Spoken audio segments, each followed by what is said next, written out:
She thought her child was already dead, unaware a human was fighting the entire world to save him.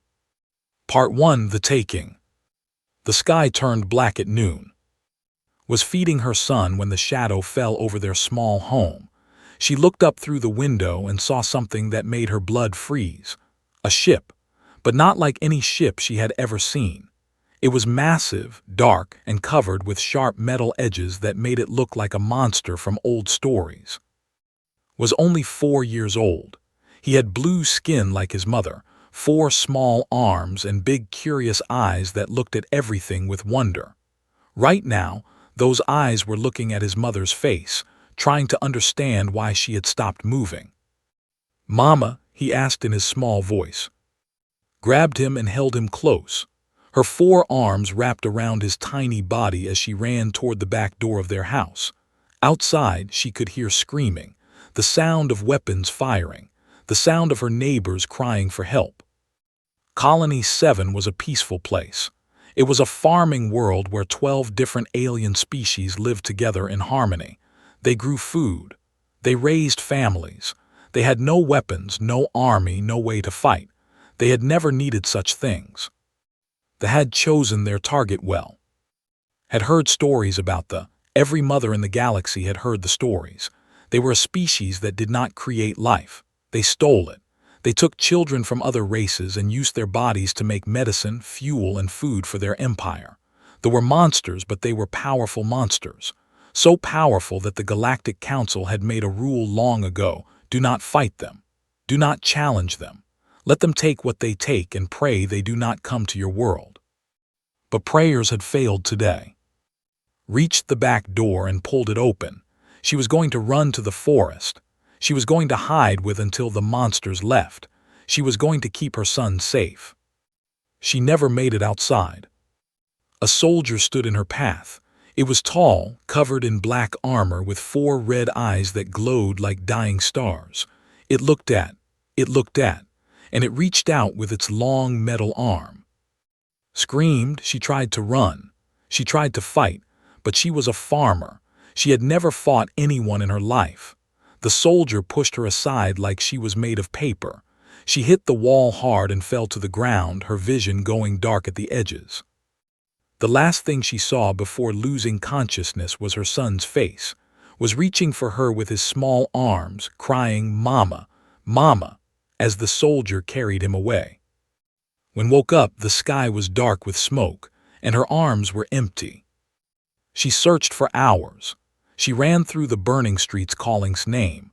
She checked every destroyed building, every crashed vehicle, every pile of debris. She found other parents doing the same thing, mothers and fathers of 12 different species, all looking for children who were no longer there. They had taken 47 children from Colony 7, every single child under the age of 10.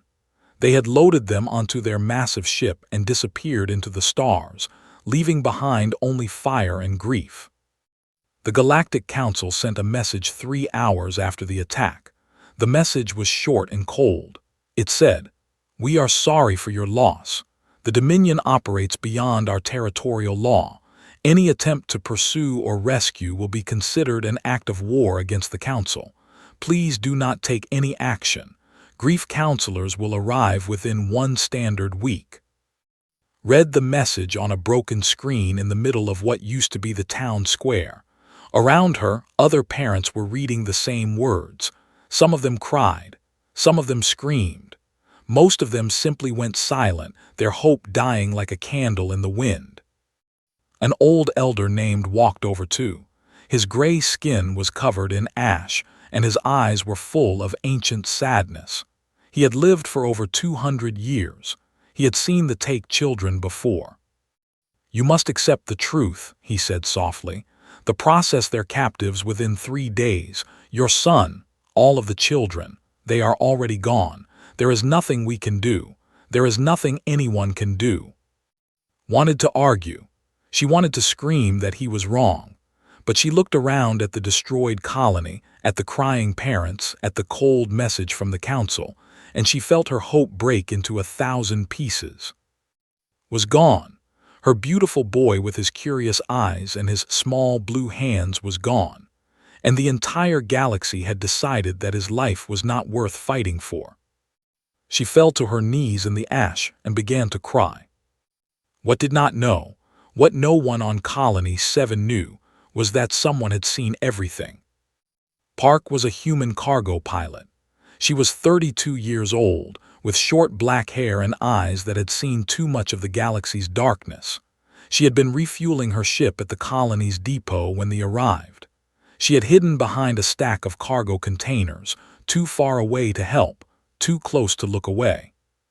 She had watched as the soldiers dragged screaming children into metal pods. She had watched as parents tried to fight and were struck down. She had watched as a small blue boy with 4 arms reached for his mother while being carried toward the enemy ship.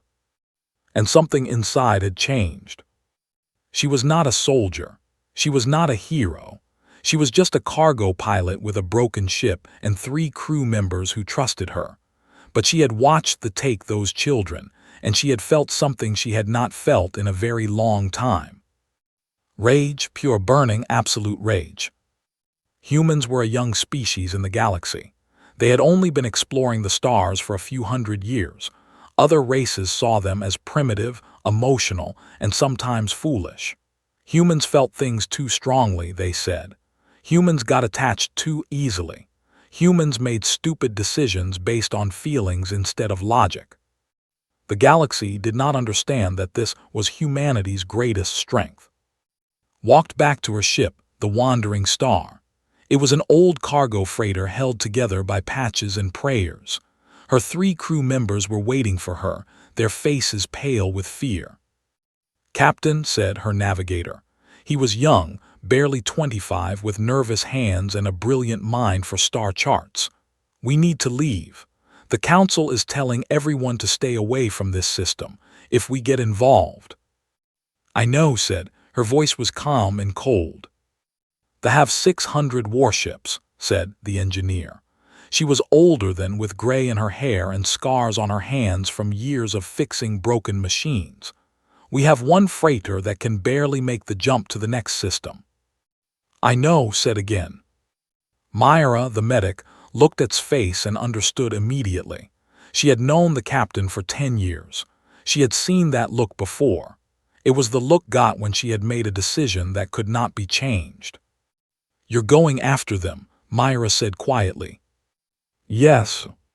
"The Council will call us criminals." "Yes."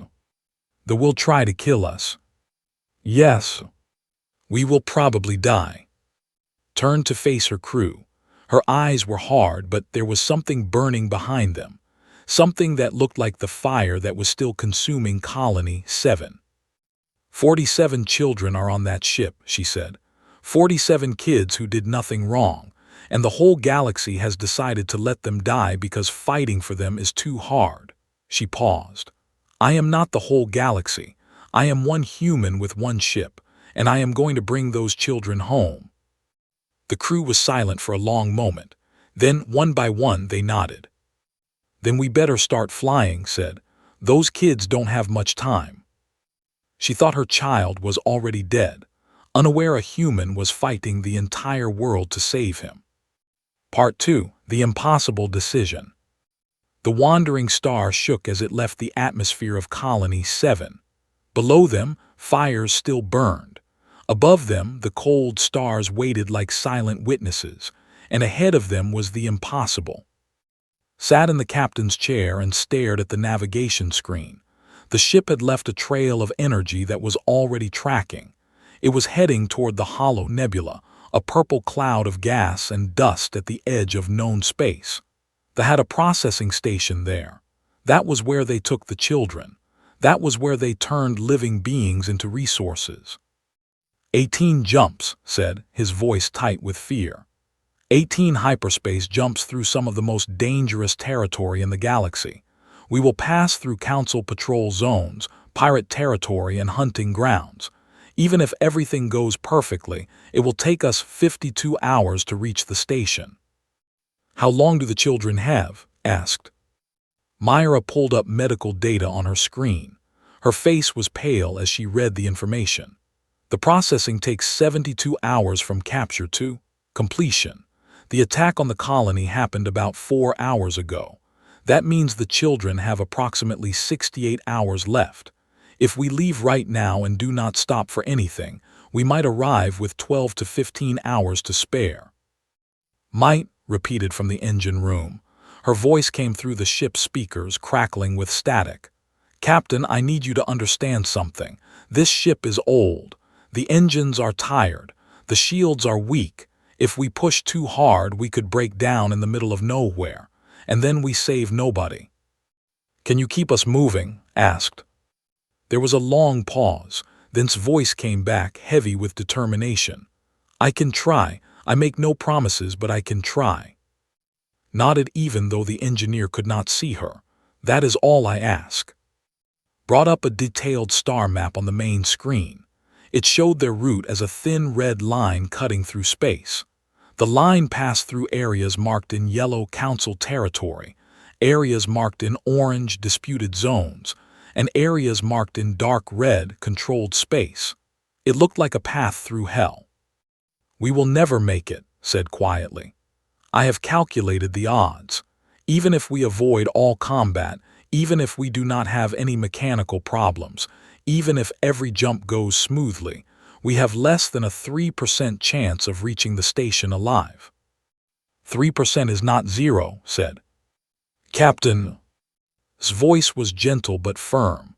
I am not asking you to believe we will succeed. I am asking you to help me try.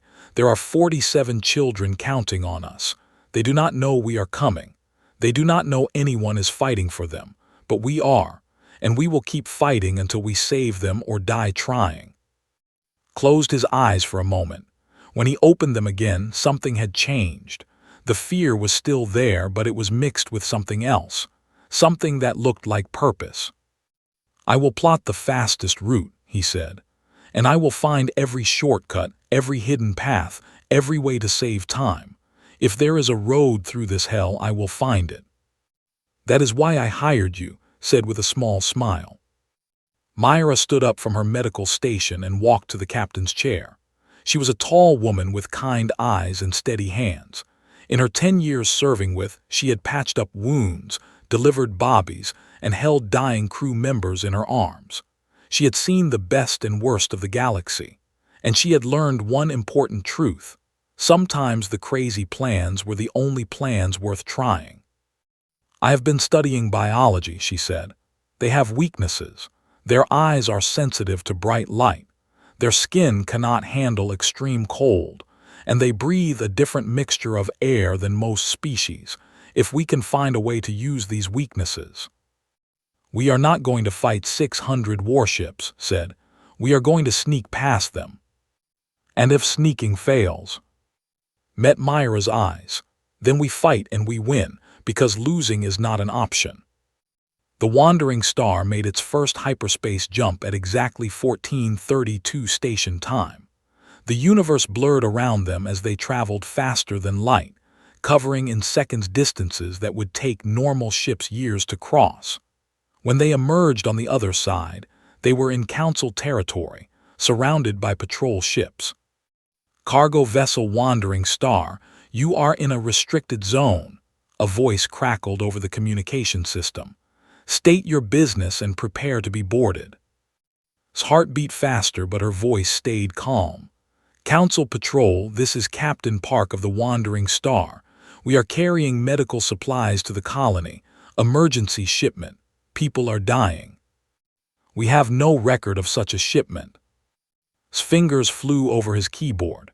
In seconds, he had created false documents, fake shipping orders, and a completely fictional medical emergency on a planet that was in roughly the right direction. He sent the documents to the patrol ship. Check your system again, said. The order was filed 3 hours ago. Rush priority. There was a long silence. Could feel sweat forming on the back of her neck. If the patrol checked too carefully, they would discover the lie. And then the mission would be over before it truly began. Documents, the patrol finally said. You may proceed, Wandering Star. Safe travels. let out a breath she did not know she had been holding. "Thank you, Council Patrol," Wandering Star out. As soon as the communication ended, slumped back in his chair. "That was too close. I aged 10 years in 10 seconds. "Get used to it," said. "We have 17 more jumps to go." Back on Colony 7, sat in the ruins of her home. She had stopped crying. She had no tears left. Now she just felt empty, like someone had reached inside her and removed everything that made her alive. Other parents moved around her like ghosts. Some were trying to rebuild. Some were just wandering, lost in their grief. The council's grief counselors would not arrive for another 6 days. By then, it would not matter. The children would be gone forever and nothing could bring them back. Picked up a small toy from the ground. It was a stuffed animal that had loved. He called it Boo and slept with it every night. They had not taken it. They only cared about living things. "I am sorry," whispered to the toy as if could somehow hear her. "I am sorry I could not protect you. I am sorry I was not strong enough. I am sorry the universe is so cruel." She did not know that, at that very moment, a small human ship was racing through the stars toward her son. She did not know that 4 strangers had decided to risk everything for children they had never met. She did not know that hope was still alive. All she knew was grief. The wandering star completed its 5th jump at 23:17 station time. They had been flying for almost 9 hours. The crew was exhausted, but no one complained. Every minute they rested was a minute the children moved closer to death. Allowed herself a 10-minute break to eat a nutrition bar and drink some water. As she ate, she looked at a small photograph she kept in her pocket. It showed a young girl with black hair and a bright smile. The girl was holding a flower and laughing at something outside the frame. The girl was Sister. She had died 15 years ago, killed in a pirate attack on their family's ship, had been 17 at the time. She had hidden in a cargo container while her parents and sister were murdered. She had survived by staying silent, by being small, by doing nothing. She had spent 15 years hating herself for that. "Not this time," she whispered to the photograph. "This time I fight." She put the photograph away and stood up. There were 13 jumps left, and time was running out. She called out, "What is our next obstacle?" The navigator checked his screens. His face went pale. "Pirate territory," he said. "The most dangerous pirates in the galaxy. They kill first and ask questions never." "How long to pass through?" 3 hours if we are lucky, forever if we are not." Cracked her knuckles. "Then let us be lucky." The wandering star jumped into darkness, and the real danger began. She thought her child was already dead, unaware a human was fighting the entire world to save him. Part 3: The Gauntlet. They were not like other pirates. Other pirates wanted money, cargo, ships. They wanted blood. They were a warrior race that had been exiled from civilized space 200 years ago for crimes so terrible that most species refused to speak of them. Now they lived in the dark spaces between stars, attacking anyone foolish enough to enter their territory. The wandering star dropped out of hyperspace at the edge of territory. Immediately, warning lights began flashing on every screen. "I am detecting 12 ships," said, his voice barely above a whisper. "Hunter vessels. They are spread out in a patrol pattern. If we move, they will see us." Studied the tactical display. The ships were positioned in a wide net designed to catch any vessel trying to pass through. There was no way around them. The only path was through. Said into the intercom, "How much fuel do we have?" "Enough to reach the station if we do not waste any," the engineer replied. "Why?" "Can you vent some of it? Make it look like we have a critical failure." There was a pause. "I can, but if I do, we will not have enough fuel to make all the remaining jumps. We will have to find more somewhere." "Do it." Did not argue. Within minutes, the wandering star began venting fuel into space. The ship's lights flickered and died. The engines went silent. To anyone watching from outside, it looked like the vessel had suffered a catastrophic failure and was now drifting dead in the void. "All systems to minimum power," ordered. "No movement, no communication. We are a corpse floating in space." The crew obeyed. The bridge went dark except for the faint glow of emergency lighting. They sat in silence, barely breathing, as the patrol ships moved closer. Minutes passed like hours. Through the viewport could see one of the vessels approaching. It was an ugly ship, covered in spikes and painted with symbols of death. It moved slowly, like a shark circling wounded prey. "They are scanning us," whispered. Put a finger to her lips, total silence. The ship came closer, and closer. It was so near now that could see the details of its hull, the scorch marks from past battles, the trophies welded to its surface. Her heart was beating so hard she was afraid they might hear it. Then slowly the ship turned away. "Debris," a voice said over an open channel, probably speaking to other ships. "Dead ship, nothing useful, move on." The patrol vessels continued their route, moving away from the wandering star. Counted to 100 before she allowed herself to breathe normally. "Restart engines," she said quietly. "Minimum power, we drift until we are clear, then we run." It took 6 hours to cross territory. 6 hours of silent drifting, careful movements, and constant fear. But they made it. When they finally jumped to hyperspace on the other side, the entire crew let out a collective sigh of relief. "That was the most terrifying experience of my life," said. "The day is still young," Myra replied darkly. They found fuel at an abandoned mining station 3 jumps later, worked for 2 hours to extract what they needed while the others stood guard. The station was old and falling apart, filled with shadows and strange noises, but nothing attacked them. Perhaps luck was finally on their side. By the time they reached the 11th jump point, they had been flying for over 30 hours. The crew was exhausted, had not slept at all. Her eyes burned and her muscles ached, but she refused to rest. Every time she closed her eyes, she saw the face of that small blue boy reaching for his mother. "Jump complete," announced. "We are now entering the outer edge of controlled space." The words hung in the air like a death sentence. "How far to the station?" asked. 7 more jumps, approximately 12 hours if we encounter no resistance. "And if we encounter resistance?" Before could answer, the ship shook violently. Alarms screamed to life. On the tactical display, dozens of red dots appeared, surrounding the wandering star like angry wasps. "Hunter drones," shouted from the engine room. "They must have detected us when we jumped in. There are at least 40 of them." The hunter drones were small, fast, and deadly. They were not piloted by living beings but by simple computer programs designed to do one thing: destroy anything that entered space without permission. They could not be reasoned with. They could not be bribed. They could only be outrun or outfought. "Can we jump away?" asked. "The engines need 4 minutes to recharge," replied, his voice shaking. "The drones will reach us in 2. 4 minutes, 2 minutes. The math was simple and terrible. "Then we run," said.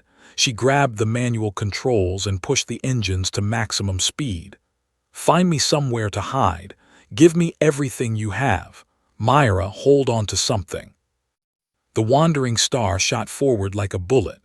Behind it, the hunter drones followed, their weapons charging with deadly light. His fingers flew across his keyboard. There, an asteroid field 30 seconds ahead. The rocks are dense enough to block the drone's sensors. "They will also block our sensors," said. "Yes. So I will be flying blind through a field of giant rocks while being chased by killer machines." "Yes." Laughed. It was not a happy laugh. It was the laugh of someone who had passed beyond fear into something that might have been madness or might have been pure determination. "Sounds fun," she said, and steered the ship toward the asteroid field. What followed would later be called the Hollow Run by the few people who learned about it. It was 7 minutes of flying that should have been impossible, guided the wandering star through gaps that were barely wider than the ship itself. She spun around massive rocks and dove through tunnels of floating debris. She flew by instinct, by feeling, by something that could only be called human stubbornness. The drones followed, but they were machines and machines followed rules. When the gap was too small, they tried to find another way. When the turn was too sharp, they crashed into rock. One by one, the hunter drones were destroyed by the very asteroids they were trying to navigate. 20 drones remaining called out, 15, 10, 5. A laser blast hit the wandering star's rear shields. The ship shook. Warning lights flashed. Shields at 40%, reported. Saw a narrow passage ahead. It was barely big enough for the ship. The remaining drones could never fit through, but if she miscalculated by even a meter, the wandering star would be crushed. "Hold on," she said. She flew through the passage. Metal screamed against rock. Sparks flew from the hull. For a terrible moment, thought they were stuck. Then, with a final screech, the ship burst through the other side. Behind them, the last 5 drones crashed into the asteroid walls and exploded. "We are clear," said, his voice filled with disbelief. "We actually made it." His hands were shaking so badly she could barely hold the controls. She let go and leaned back in her chair, breathing hard. "Captain," Myra said, walking over with a medical kit, "you are bleeding." Looked down. A piece of shrapnel had cut her shoulder during the chase. Blood was soaking through her shirt. She had not even noticed. "It is nothing," she said. "It is not nothing." Myra began cleaning the wound. "You need to rest. You have been awake for over 30 hours. I will rest when the children are safe. You will be no use to anyone if you collapse from exhaustion." Wanted to argue, but she knew Myra was right. Her body was running on nothing but adrenaline and willpower. Sooner or later it would fail her. 2 hours, she said. "Wake me in 2 hours or if anything happens." Agreed. Closed her eyes. Sleep took her immediately, pulling her down into darkness. But even in her dreams she saw the faces of the children. 47 small faces, waiting in the dark, hopping for someone to save them. "I am coming," she whispered in her sleep. "I am coming." The wandering star flew on through the void, battered but unbroken, carrying 4 humans toward an enemy that had never been defeated. 6 jumps remained. She thought her child was already dead, unaware a human was fighting the entire world to save him. Part 4. The station. The processing station floated in the purple mist of the hollow nebula like a mechanical spider waiting for prey. It was massive, with long docking arms stretching out in all directions and lights blinking in patterns that seemed almost alive. Somewhere inside that metal monster, 47 children waited in frozen sleep, their fate measured in hours. The wandering star hung in space behind a large asteroid, hidden from the station's sensors. The crew gathered on the bridge, staring at their target through the viewport. They had made it. Against all odds, through pirate territory and drone attacks and everything the galaxy had thrown at them, they had made it. But getting here was only half the battle. "How do we get inside?" asked. His voice was tired but steady. "The station has defensive weapons that could destroy us in seconds, and even if we somehow dock, there will be hundreds of soldiers inside." Studied the station's layout on her screen.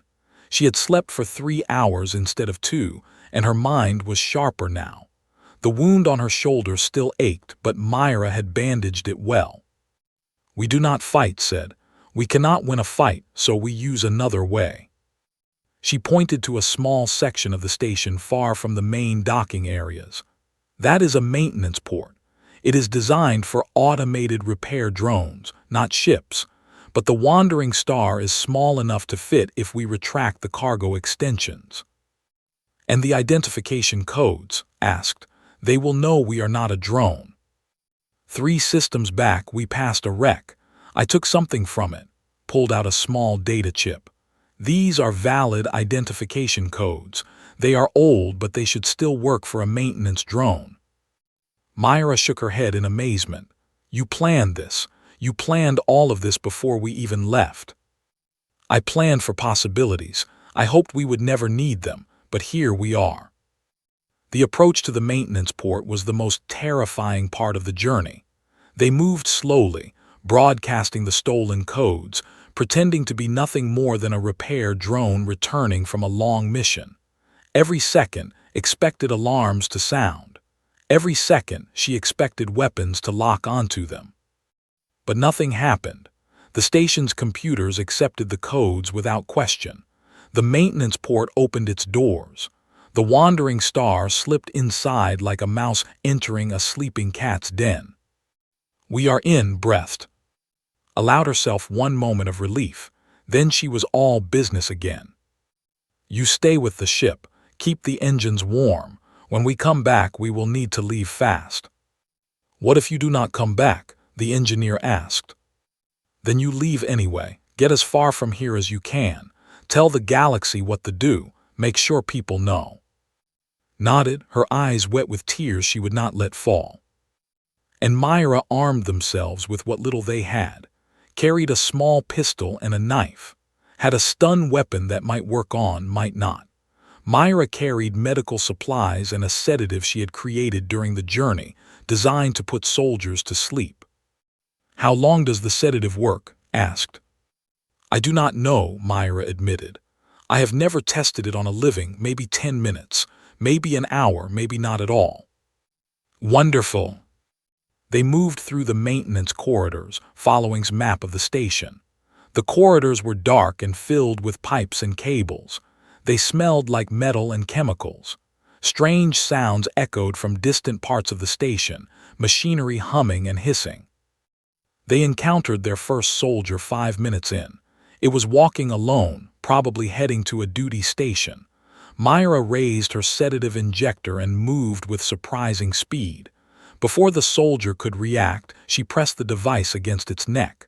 The red eyes went wide, then dark. It collapsed to the floor. 10 seconds to work, Myra said, checking the body. It will sleep for at least an hour, maybe more. They hid the body in a supply closet and continued. His voice came through their communication devices. I have accessed the station's computer system.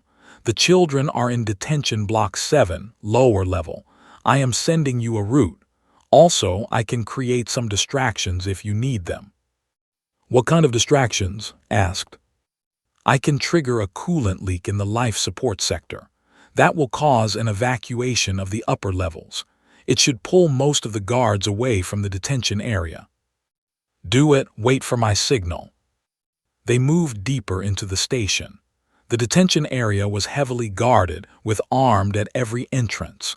There were at least 20 soldiers visible, plus more that they could not see. A direct approach was impossible. Signal whispered. 30 seconds later, alarms began blaring throughout the station. Automated voices announced a coolant emergency in the life support sector. The guards looked at each other in confusion. Then, following their training, most of them ran toward the emergency, leaving only 4 soldiers behind. Now said. The 3 humans moved fast. Myra took down 2 guards with her sedative before they knew what was happening, stunned a 3rd. The 4th raised his weapon and aimed at, but she was already moving. She ducked under his shot, stepped inside his reach, and pressed her knife against the gap in his armor. The guard fell. Clear said, find the children. Detention Block 7 was a room filled with tubes of amber liquid. Each tube contained a child floating peacefully in suspended animation. Their eyes were closed. Their small chests rose and fell with slow, artificial breath. They looked like they were sleeping. They looked almost peaceful. Found in the 3rd row. His blue skin was pale, but his hearts were still beating. She could see them pulsing through the amber fluid. I found him, she whispered. I found them all. There were 47 tubes, 47 children, and according to his calculations, they had less than 4 hours before the processing began. How do we get them out? Asked. Myra was already examining the tubes.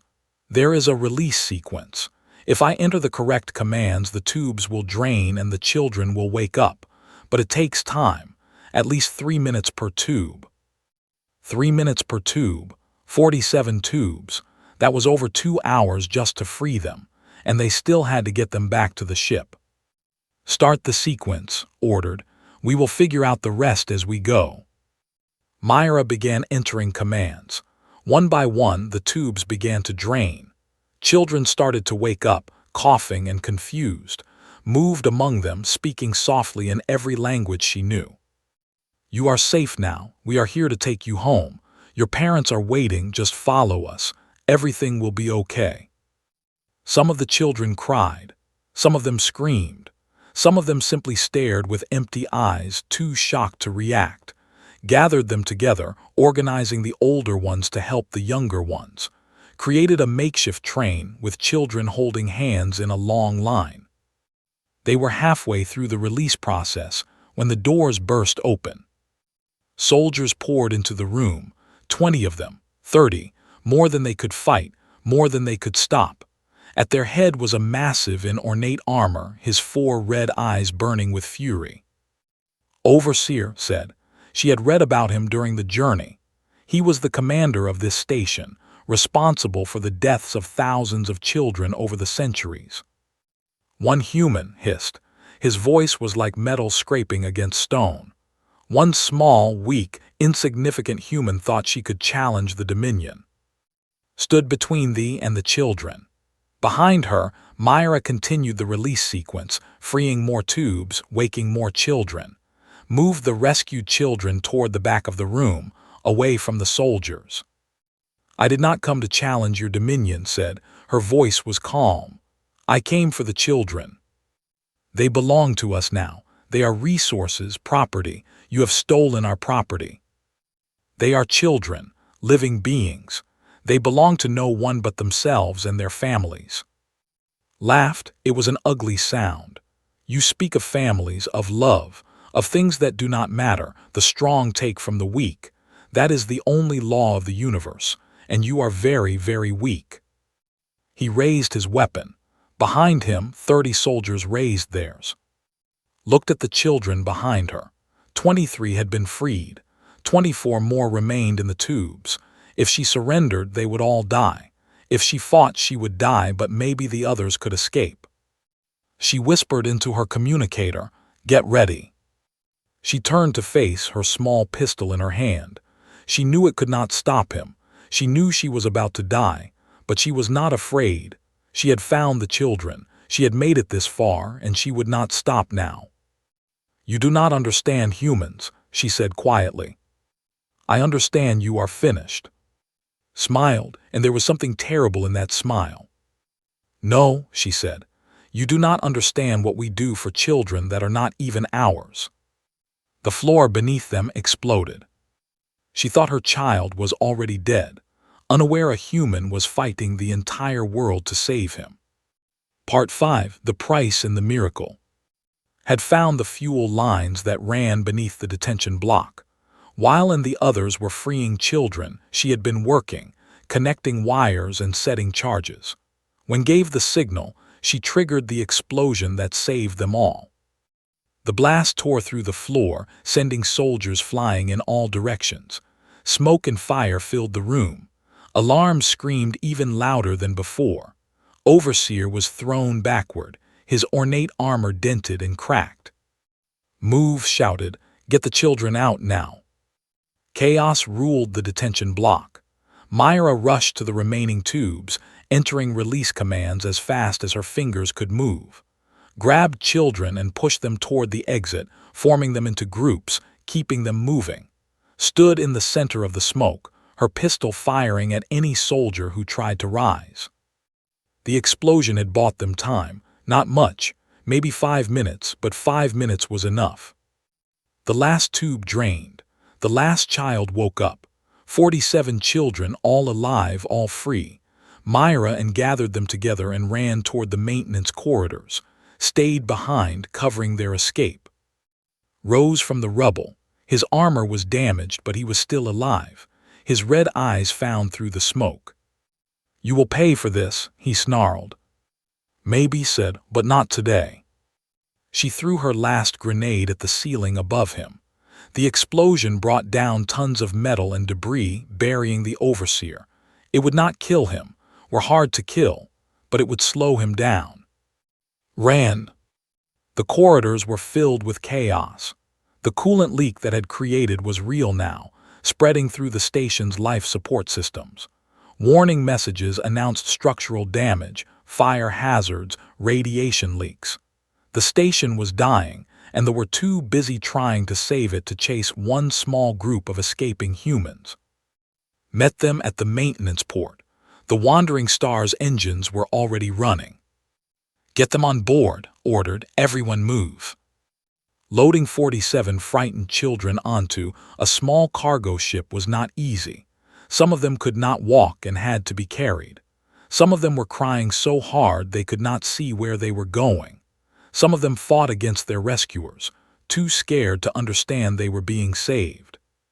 But the humans worked with desperate speed, carried 3 children at once. Myra guided the older ones, giving them tasks to focus on, pulled children through the airlock with strong, steady hands, and stood at the entrance, counting heads, making sure no one was left behind.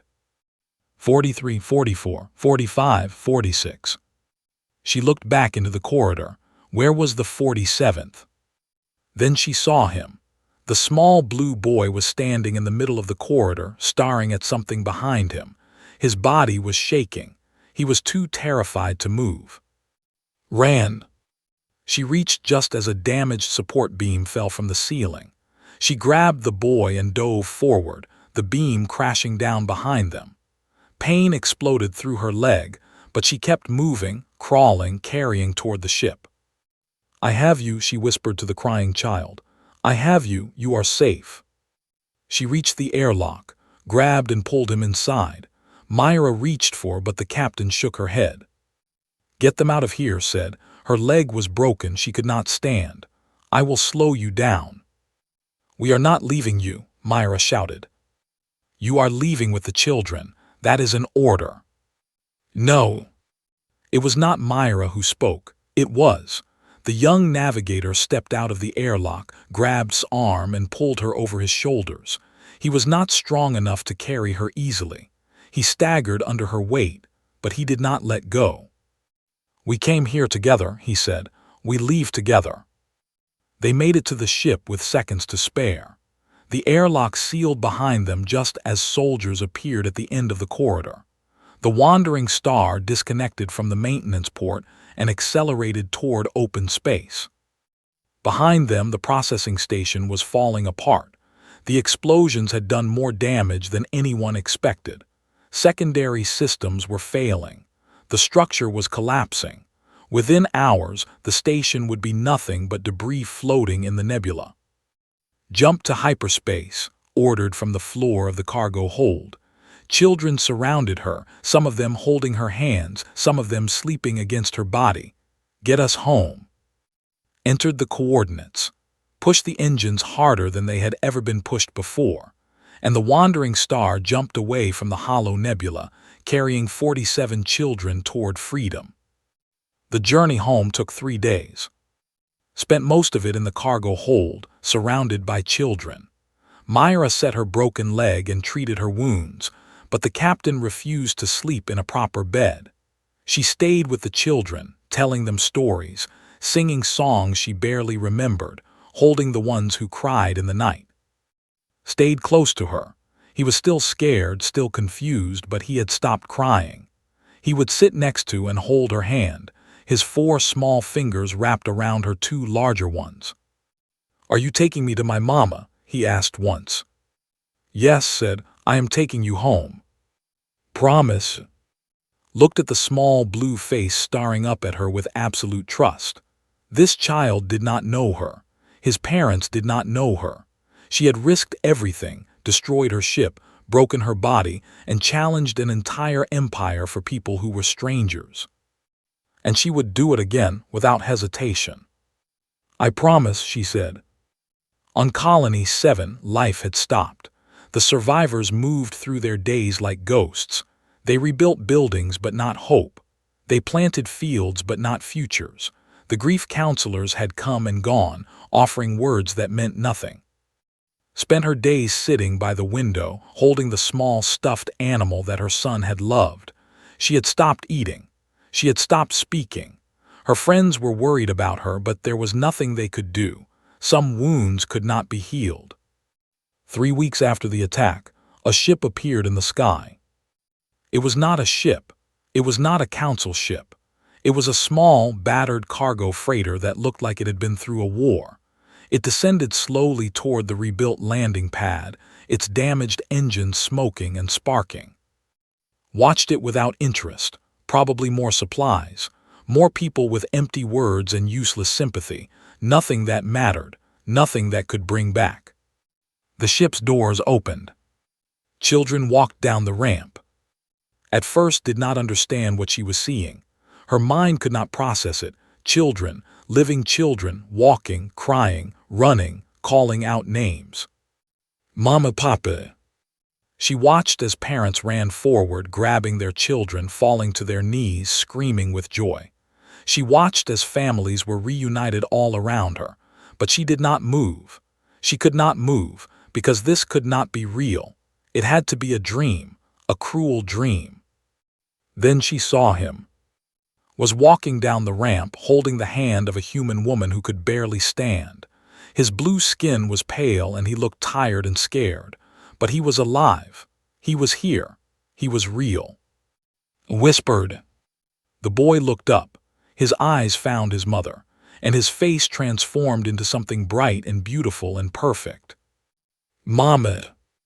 Ran, she fell. She crawled the last few meters, her legs too weak to carry her. And then she was holding her son, all 4 arms wrapped around his small body, crying so hard she could not breathe. My baby, my baby, my baby. She held him for a long time. She might have held him forever. But finally, she looked up and saw the human woman who had brought him home. Was leaning against the ramp, supported by her crew. Her leg was in a cast. Her face was covered in cuts and bruises. Her clothes were torn and stained. She looked like she had fought a war, and won. Why? Managed to ask through her tears. You owed us nothing, you risked everything. Why? Limped over to the mother and her son. She knelt down painfully until her eyes were level with his. Because someone had to, she said simply, and I was there. Stared at the human. This strange, small, weak creature who had done what the entire Galactic Council had refused to do. Who had crossed enemy territory and fought impossible odds and brought 47 children home. Thank you, whispered, thank you. The story of the wandering star spread across the galaxy like fire. The Galactic Council condemned and her crew as criminals and demanded their arrest. The Dominion declared war on humanity. For a brief moment, it seemed like the rescue would lead to disaster. But something unexpected happened. On 100 worlds, species who had lost children began to ask questions. Why had they accepted such horror? Why had they allowed their children to be taken without fighting back? Why had they believed that nothing could be done? The answer was shame, and shame turned to anger, and anger turned to action. Within a decade, the Dominion collapsed. Rebellion after rebellion tore it apart. Species that had been victims for centuries finally found the courage to fight. The processing stations were destroyed. The child hunters were brought to justice. And in the histories that were written afterward, scholars marked the beginning of the liberation not with a great battle or a famous treaty, but with a single cargo ship crewed by 4 humans who refused to accept that evil was too powerful to oppose. Lived long enough to see the fall of the. She never accepted the title of hero that people tried to give her. She went back to being a cargo pilot, carrying goods between peaceful worlds, living a quiet life. But sometimes, when she passed through Colony 7, she would stop and visit a blue-skinned family living in a small house by the forest. A mother named would welcome her with all 4 arms open. A young man named, now grown tall and strong, would call her aunt and ask her to stay for dinner.